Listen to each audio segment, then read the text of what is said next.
The first Grumpy Sunshine book that I want to recommend is the Dreamland Billionaire series. There are 3 books, 2 of them have been published, the fine print and the terms and conditions. This is about 3 brothers, and fine print is about Rowan, and the terms and conditions is about the daddy, Declan. Basically their grandfather has died, and he has left them their inheritance, of course. But here's the twist: they have to complete certain tasks to actually earn their inheritance. Like Rowan has to, I guess, go to Chicago. I don't really remember the place. Rowan has to go to Chicago and basically take care of the Dreamland Park there to earn his inheritance. Declan has to get married and bang and produce a child to earn his inheritance. So, and Cal, I don't know yet. Cal has to contact his ex-girlfriend Atlanta or something like that. So basically they're given tasks. Both of Rowan and Declan, their books have been published. They are both so grumpy, and the heroine Zara, and then we have Iris, they are such badasses, strong sunshine women, and they're amazing, bro. Like, they kick ass and I love them. They really loved, like, Declan also. He's such a daddy, bro. The sex scenes are awesome though. Everything about this book is actually awesome, and also they are slow burn, so it's like you have to, I guess, cross about 100 pages to actually reach the smart and banging. And by the way, the tropes are, I will put them here. The tropes are Grumpy Sunshine, age gap. Both of these books have age gap in it. Always up for age gap, the older the better, right? Just kidding. The second book that I want to recommend is The Confidence of Wildflowers. Forgot the author's name. I am just starting with this book. Okay, I'm 12 pages in, and I can say what I know about this book is that Grumpy Sunshine, definitely age gap is there. I've seen the heroine's house. She's 18. I forgot the girl's name, bro. I will put it here. I forget everything. I'm so sorry. Actually, not sorry. Of course, he's very hot and handsome, and our heroine is instantly attracted to him, and she's basically going to nanny his kids. Be a nanny to his kids. What the fuck is nanny to his kids? Be a nanny to his kids. Their friendship story develops. Here's the twist of why I'm reading this book. By the way, this book has trigger warnings. I don't know what those trigger warnings were, but if you get triggered easily, don't read this book, because if you open Goodreads, and even if you open like the other booktubers talking about this book, everyone was so traumatized by this book. I have no clue what is so traumatizing, because as you heard the plot, there is nothing so traumatizing, right? So only to figure out what is so traumatizing about this book, I have picked this book up. Otherwise, I had like other books in my TBR. Even in Goodreads, every single comment is like, bro, the last 10% of the book, oh my god, I really want to know what happens in the last 10%. It's basically going to like traumatize you a lot, this book, and I'm so up for it, bro. I'm always up for some trauma, always. It's not like I have been traumatized enough. I want more. Give me all the trauma you got, bro. Just give me it. Don't look at my arm fat. Just don't. It's okay, you can look.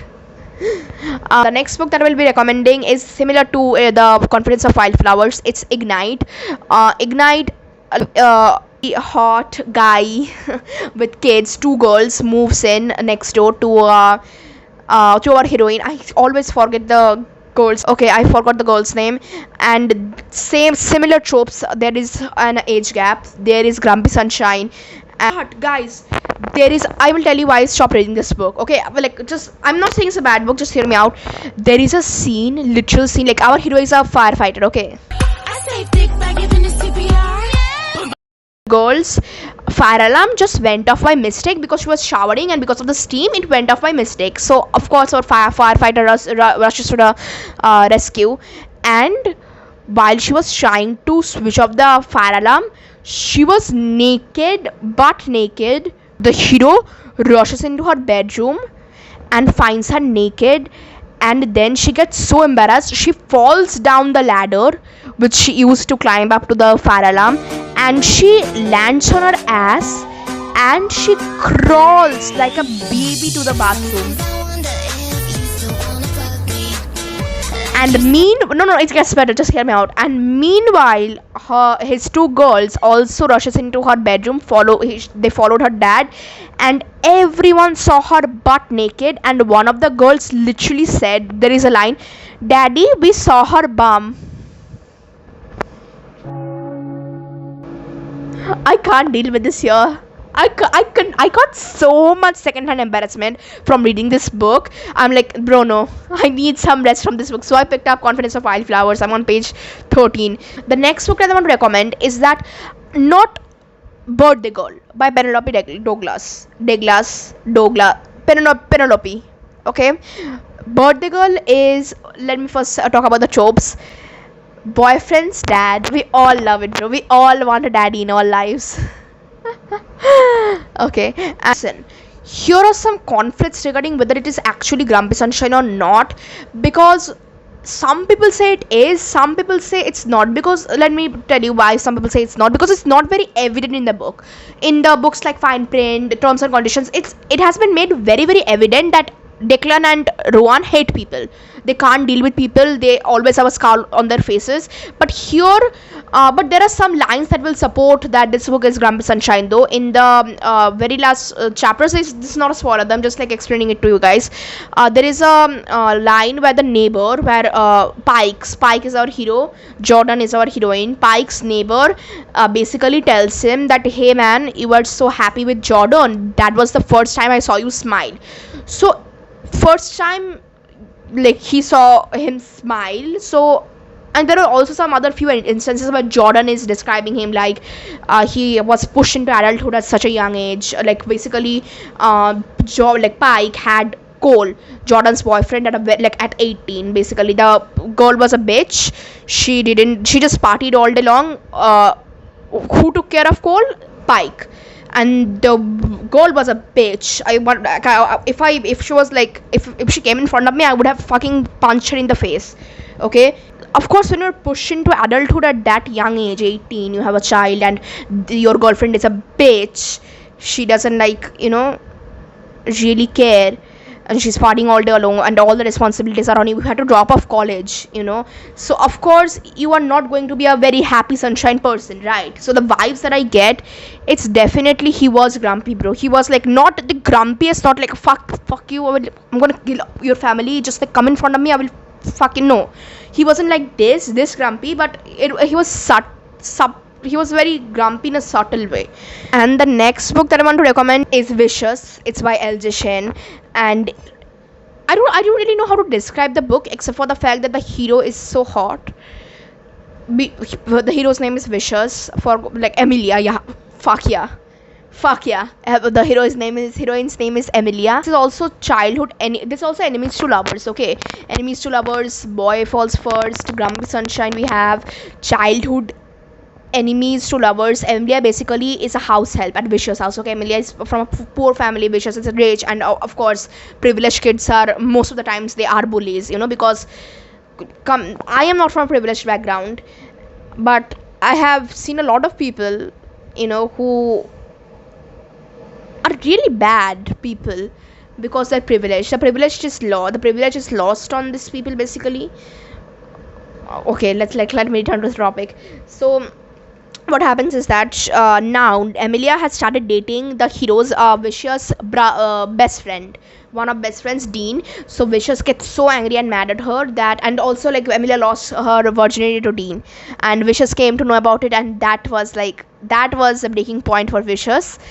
And he sent Emilia away. Okay, he gave her a lot of money and sent Emilia away. And Emilia of course protested that, hey, my school is there, I'll be attending college here. What do you mean you're like, I'm not going to go away? And he was like, if you don't go away, we will fire your parents. And they were already very poor. She also has a sister, Rose, who is suffering from some terminal disease, illness basically, and they have to earn money. If he suddenly fires her parents, it will be a disaster. So she was forced to leave that city and move away to New York, I guess. Yeah, and then they meet again after around 10 to 15 years, like something like that, around 11 years, I guess. They meet again, and yeah, Then bro, enough. I've talked. My voice is so cringy. I don't want to edit this video more than necessary because I get cringe just by listening to my voice and looking at my fat face. Some honorable mentions are, I'll just be recommend, like, just naming the book. I won't be speaking a lot about them or speaking at all about them because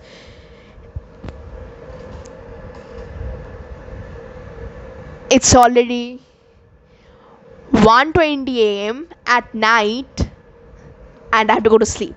So some honorable mentions are Managed, Western Waves, Cruel Prince, Marriage for One, Bad Boy Blues.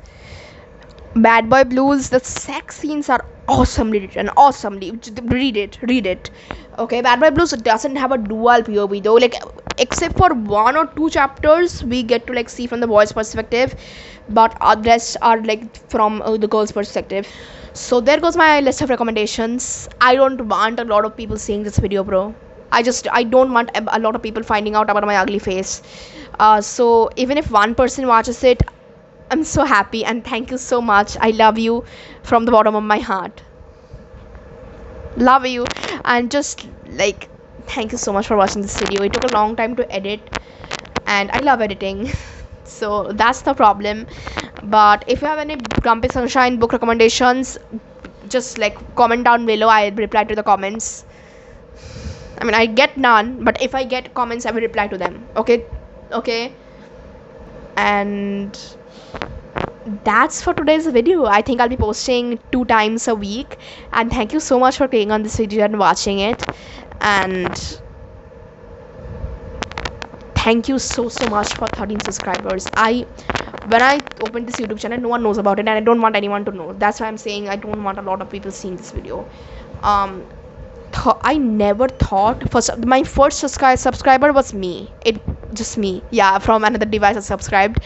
But I never ever fucking thought in my entire life it would reach like 12 more people would subscribe to me. So thank you so much for 13 subscribers. It means the fucking world to me. Thank you so much, bro. I never like realized 13 people would want to hear my bullshit. But I'm so lucky. Thank you so much. I'm so happy to have this small community, but like 5 or 2 people, not even 5, 2 or 3 people watch my videos, and I have 13 subscribers, and this means the world to me. As I said, I love you guys so much. Have a nice day, and I hope you overcome the things that you're struggling with. So good night and bye. Love you.